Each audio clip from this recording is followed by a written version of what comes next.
الو نے طوطا اور طوطی کو کھانے پر دعوت دی۔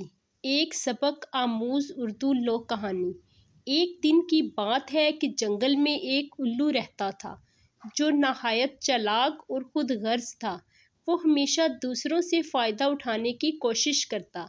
ایک دن الو نے سوچا کہ اگر وہ طوطا اور طوطی کو کھانے پر بلائے تو ان کی خوبصورت اور ذائقے دار بیج، میوے اور دانے کھا سکتا ہے۔ وہ ہمیشہ ساتھ لاتے ہیں۔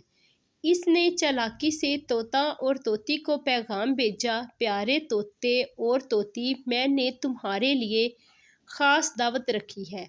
تم میرے گھر آؤ، کھانا کھاؤ اور خوشی مناؤ۔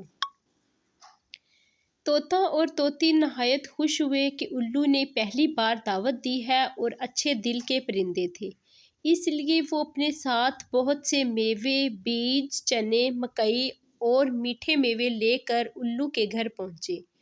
الو نے بڑی خوشی کا مظاہرہ کیا اور کہا، ارے واہ، تم تو میرے دل کے مہمان ہو، بیٹھو، ابھی کھانے کا انتظام کرتا ہوں۔ لیکن الو خود کچھ نہ لایا۔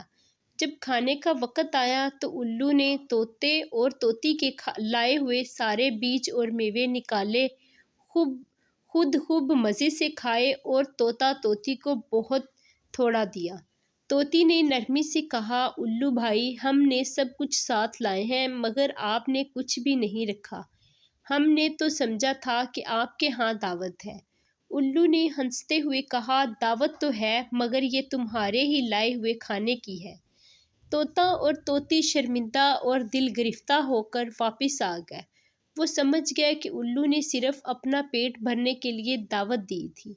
چند دن بعد طوطا اور طوطی نے ایک ترکیب سوچی۔ انہوں نے الو کو کھانے پر بلایا اور کہا، الو بھائی، اب ہماری طرف سے دعوت ہے، تم ضرور آنا۔ الو خوشی سے تیار ہوا اور بغیر کچھ لائے طوطا اور طوطی کے گھر پہنچا۔ جب کھانے کا وقت آیا تو طوطی نے الو کو ایک خالی تھال دیا۔ الو حیران ہوا اور بولا، یہ کیا؟ خالی تھال؟ کھانا کہاں ہے؟